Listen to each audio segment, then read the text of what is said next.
I'll never forget that day, 3 years ago.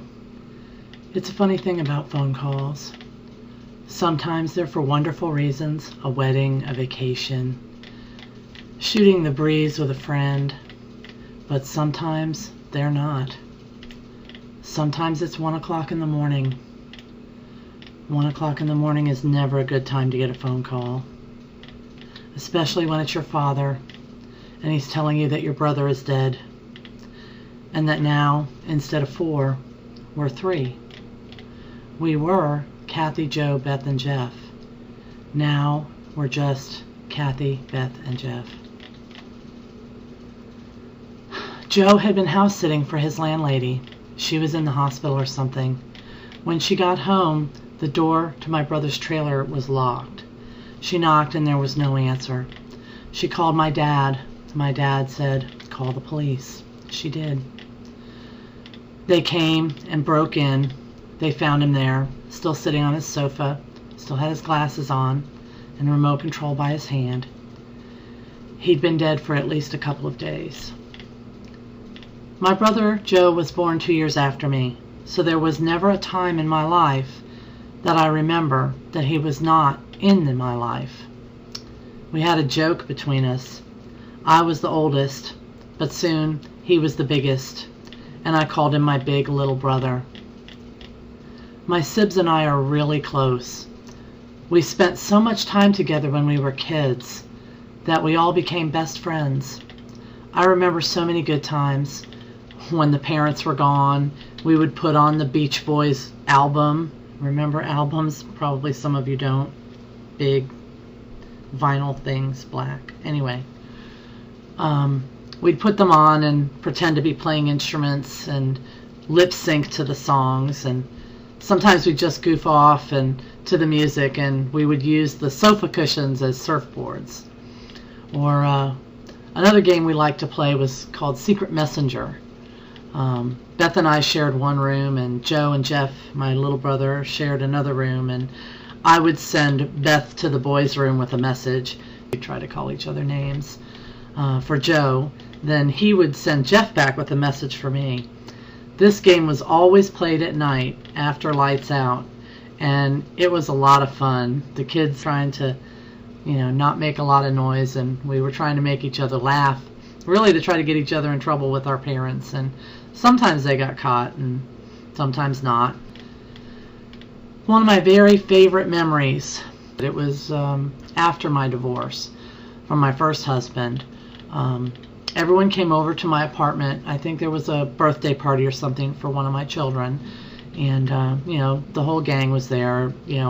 All of my sibs, and plus parents, grandparents, assorted other relatives. Anyway, after the assorted other relatives had left and the children were in bed, my kids were in bed, it was just me and Joe, Beth and Jeff sitting around my apartment, and we smoked a doobie. And then we just sat in my apartment for hours, just talking, laughing, reminiscing about things we did when we were kids and what we were doing now and stuff. It was one of the best times ever that I remember. My brother Joe was a big lug. He was really a big guy. He was over 6 feet tall, and he had a personality as big as him.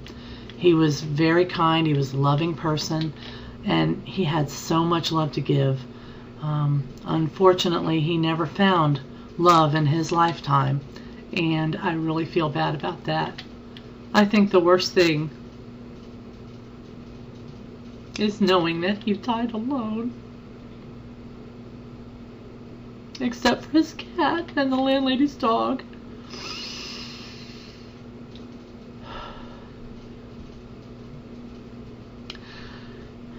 Yes, that's definitely the worst thing. I wish he hadn't been alone. The sad thing is that Joe had chosen to be alone for most of his adult life. He isolated himself from basically everyone in the family most of the time. In his later years, he was really a tortured soul. He suffered from substance abuse and depression for many, many years. when he did come to family events like cookouts or picnics or birthday parties, he usually came early and left early.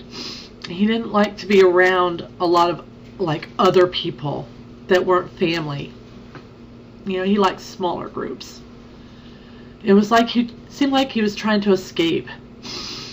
Everyone tried to help him. There was a lot of times when, you know, he would need groceries or a bill paid or something,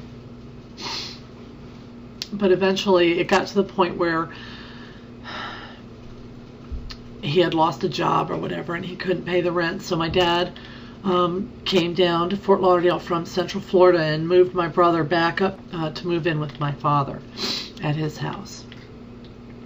And Joe lived with them for a year, and they put him on a budget, and he got a job, and we really thought that, you know, he was getting the help he needed, and in fact, he had, you know, had himself a trailer of his own, and he was living on his own, and he had like I said, he had a job, and he had gone to the, I guess, the Veterans Administration and had gotten on a methadone program to help get him off of the OxyContin that he was addicted to. But he had a cat and a car. They did an autopsy, but there was no definitive cause of death was ever found, or if it was never communicated to me. From what I understand, as I said, the methadone had been prescribed for him to wean him from the OxyContin, and my own theory is that he took the methadone and didn't get really enough of a buzz from it, and then so he drank a beer or a wine cooler, or possibly more than one, and then he just went to sleep. He just went to sleep. I miss him so much. He does visit me in my dreams sometimes. We do talk. That's a comfort because it helps me believe that he's at peace, finally, and he's in a better place. Anyway, I put together another one of my famous slideshows featuring my brother, Joe, with guest appearances by my other two siblings. Oh, and before we get to that, please, if there is someone in your life that you love and you have not told them lately, please do not wait another minute. The last time I ever saw my brother Joe alive was at a birthday party. My sister had thrown a birthday party for me and her. Our birthdays are one day apart in August, and we have always celebrated them together. Anyway, it was the last birthday party that we were going to celebrate together before I moved to Tennessee from Florida. My brother came. He drove down from Central Florida to attend the party, along with my father, and, you know, it was a big bash.